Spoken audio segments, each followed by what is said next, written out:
তারেক রহমানকে বিদেশে না পাঠালে আমার ছেলেকে সুস্থ করা যাবে না। বাংলাদেশের রাজনীতির অস্থিরতম অধ্যায় 2007-2008 সাল। পুরো দেশের মতোই সেই সময়ে আলোড়িত হয় খালেদা জিয়ার ব্যক্তিগত জীবনও। রাজনৈতিক টানাপোড়েন, জরুরি পরিস্থিতি, মামলা মোকদ্দমা সব মিলিয়ে তার জীবনে নেমে আসে এক অনিশ্চিত সময়। ঠিক সেই সময়েই দুই ছেলে তারেক রহমান ও আরাফাত রহমান কোকোকে চিকিৎসাজনিত ও রাজনৈতিক চাপের মুখে দেশ ছাড়তে হয়। বড় ছেলে তারেক রহমান গুরুতর আহত অবস্থায় লন্ডনে চিকিৎসা নেন, আর কোকো স্থায়ী হন মালয়েশিয়ায়। দেশের প্রধান বিরোধী দল বিএনপি হারাতে থাকে রাজনৈতিক গতি ও জনভিত্তি। 2008 সালের নির্বাচন পরাজয়ের পর পরিস্থিতি আরও কঠোর হয়ে ওঠে। তার 4 দশকের পরিচিত ঘর সেনানিবাসের শহীদ মইনুল রোডের বাসা সরকারি সিদ্ধান্তে বাতিল হয়।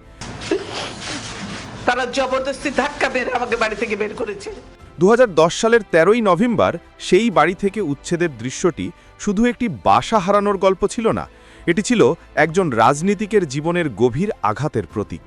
কিন্তু এখানেই থেমে যাননি খালেদা জিয়া। 2008 সালের নির্বাচনের সময় মাত্র 14 দিনে 10,000 কিলোমিটার পথ ভ্রমণ করে দেশজুড়ে শতাধিক পথসভা ও জনসভায় উপস্থিত থাকা, এ যেন রাজনৈতিক দৃঢ়তার এক অনন্য নজির। পরাজয়ের পরও তিনি মাঠ ছাড়েননি, বরং দলকে পুনর্গঠনে নিজেকে আরও দৃঢ়ভাবে নিয়োজিত করেন। অথচ রাজনীতিতে তার আগমন এমনিতেই হয়নি। স্বামী রাষ্ট্রপতি জিয়াউর রহমানের পর দেশের জটিল রাজনৈতিক অঙ্গনে যে বিশৃঙ্খলা তৈরি হয়েছিল, সেই কঠিন সময়েই তাকে এগিয়ে আসতে হয়।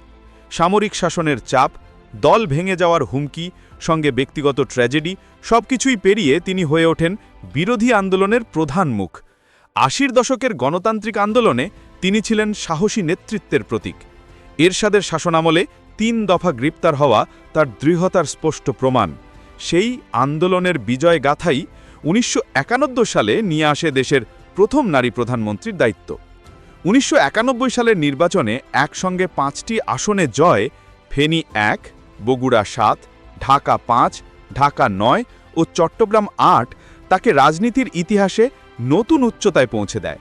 দীর্ঘ রাজনৈতিক কেরিয়ারে মোট 18টি আসনে প্রতিদ্বন্দ্বিতা করে প্রায় 20 লক্ষ ভোট পাওয়া এবং জনপ্রিয়তা ও নেতৃত্বের স্বীকৃতি স্বরূপ মাদার অফ ডেমোক্রেসি উপাধি পাওয়া, সবই তার বহু বছরের সংগ্রামের স্বীকৃতি। কিন্তু সংগ্রাম তার জীবনে শুধু রাজনৈতিক ছিল না, ছিল ব্যক্তিগত বেদনাও। 2015 সালে রাজনৈতিক অফিসে দীর্ঘ অবরুদ্ধ অবস্থায় থাকাকালীন দূর দেশে প্রাণ হারান ছোট ছেলে আরাফাত রহমান কোকো। একজন মায়ের জীবনে এই শোকের গভীরতা ভাষায় প্রকাশ করা যায় না। সেই মুহূর্তই যেন তার জীবনে নতুন এক মর্মান্তিক অধ্যায়ের সূচনা করে। এরপর থেকেই তার স্বাস্থ্য দ্রুত অবনতির দিকে যেতে থাকে। হার্ট, লিভার, কিডনি বহু জটিল রোগে আক্রান্ত হয়ে পড়েন তিনি। 2024 সালে তার শরীরে বসানো হয় পেসমেকার। উন্নত চিকিৎসার জন্য তাকে যেতে হয় লন্ডনে, যেখানে দীর্ঘদিন ধরে অবস্থান করছেন বড় ছেলে তারেক রহমান। খালেদা জিয়ার রাজনৈতিক পথচলায় বিতর্ক ছিল, একথা অস্বীকার করা যায় না। সমালোচনাও ছিল প্রচুর, তবু অস্বীকার করার উপায় নেই, তিনি ছিলেন আপোষহীন। দেশের রাজনৈতিক সংস্কৃতিতে যিনি নারীদের জন্য নতুন দিগন্ত খুলে দিয়েছেন, গণতন্ত্রের আন্দোলনে যিনি ছিলেন সবচেয়ে দৃঢ় কণ্ঠ, তিনি নিজেকে কখনো নিরাপদ আশ্রয়ে সরিয়ে নেননি, বরং একসময় বলেছিলেন, আমার স্বজনহীন জীবনে দেশবাসী আমার স্বজন, আল্লাহ আমার একমাত্র ভরসা। এই উচ্চারণ তার জীবন দর্শনকেই সামনে আনে।